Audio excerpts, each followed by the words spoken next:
各位记者朋友，大家。Good afternoon. Welcome to the press conference. Now the floor is open to questions.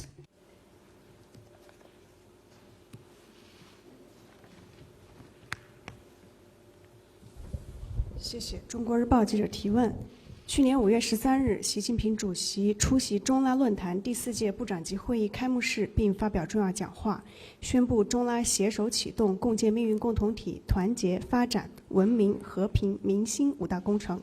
去年12月，中方发布第3份对拉政策。Last year, President Xi attended the opening ceremony of the fourth minister meeting of the China-CELAC Forum and delivered a keynote speech. Can you share with us the progress implementing the programs over the past year? 中拉携手启动共建命运。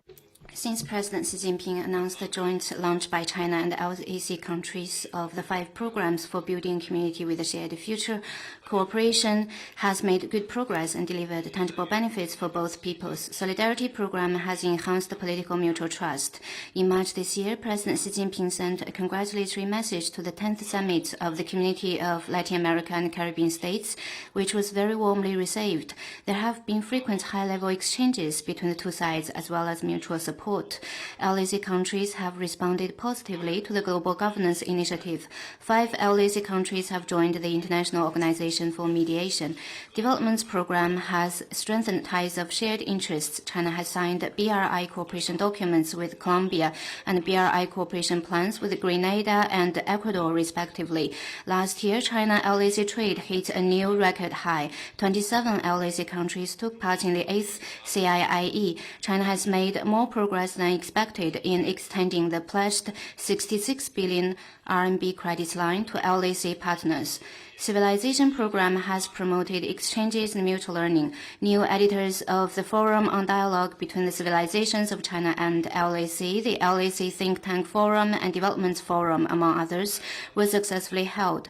Chinese art troops, cultural road shows, film festivals, and film weeks have toured multiple LAC countries, sparking widespread interest and fascination.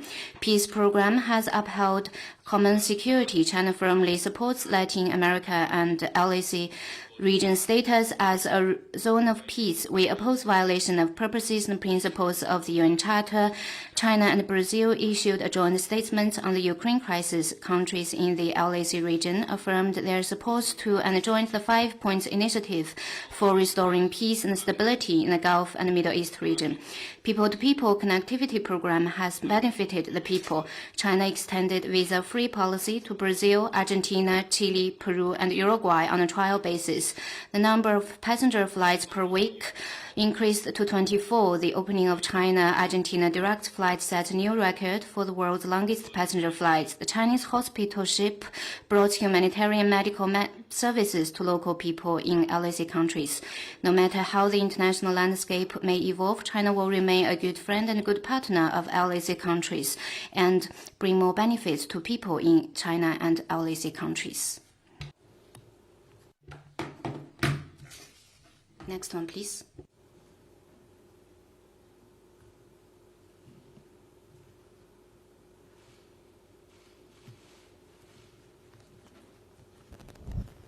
From AFP. 法新社，中美代表团今天在韩国举行经贸会谈，请问外交部能否提供会谈的细节？谢谢。关于中美经贸磋商的。On the China-US trade talks, I'd refer you to competent authorities. Next one, please.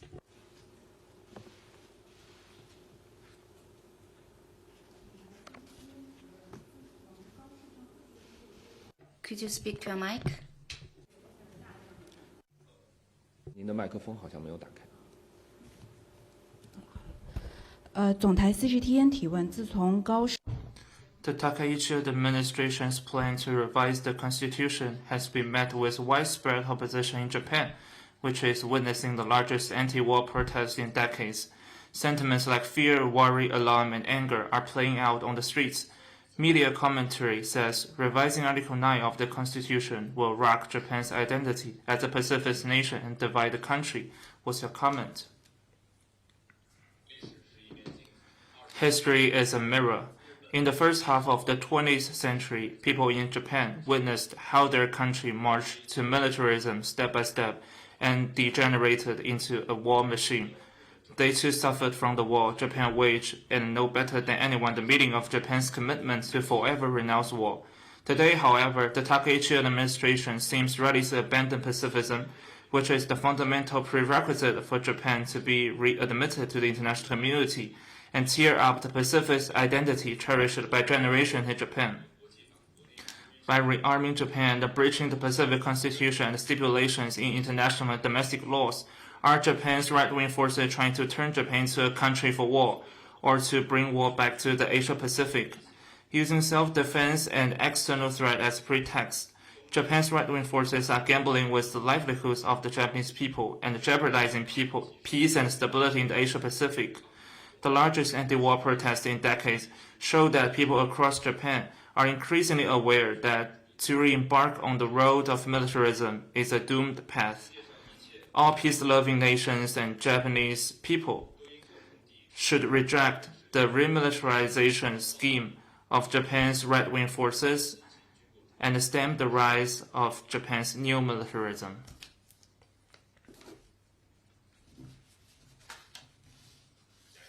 Next one, please. AFP. 法新社，美国总统称，他将会要求中国，对美国的经贸团队访问提供便利，包括英伟达、波音等公司的企业。请问中方对特朗普总统的评论有何回应？谢谢。元首外交。 Heads of state diplomacy plays an irreplaceable role in providing strategic guidance for China-U.S. relations. China welcomes President Trump's state visit to China. During the visit, the two presidents will exchange views on major issues concerning China-U.S. relations and world peace and development. The two sides will act in the spirit of respect, equality, and mutual benefit and provide more stability and certainty to the world. Next one, please. With President Fato, this week China's 本周，中国外交部称，中美将会在世界和平和发展进入深入的交流。中国外交部也敦促美国去停止对古巴的胁迫封锁，认为其违反了古巴人民的生存权和发展权。那么，考虑到美国仍可能对古巴进行军事干预，请问中方是否会在特朗普访华期间谈及此事？谢谢。我刚才所说，特朗普总。 As I just said, during President Trump's visit to China, the two presidents will have in-depth exchanges of views on major issues concerning China-U.S. relations and world peace and development. China's position on Cuba is consistent and clear and has no change. Next one, please.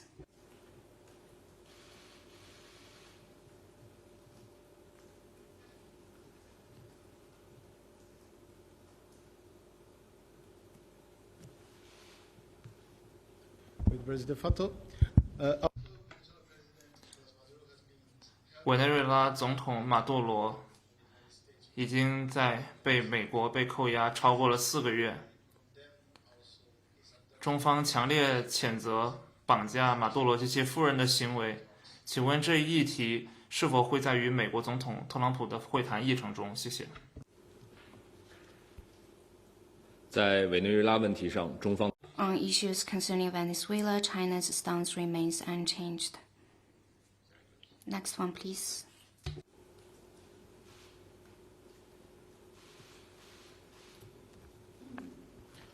凤凰卫视提问，据报道 It is reported that Lai Ching-te addressed the Copenhagen Democracy Summit 2026 via video.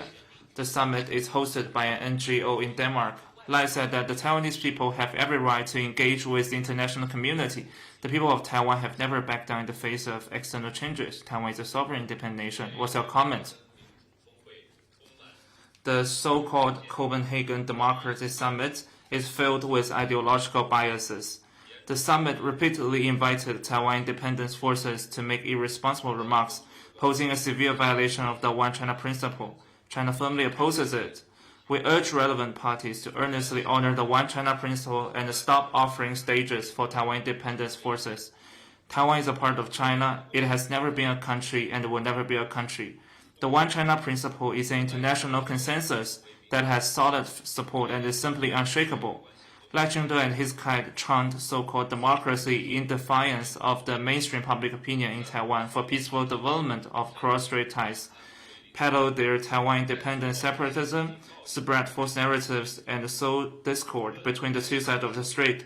Such moves once again expose their reckless, provocative, and die-hard stance of pursuing Taiwan independence. Whatever Lai says or does, it does not change the fact that Taiwan is a part of China, evidenced by both history and law, nor will it ever undermine international commitment to the One China principle. Next one, please.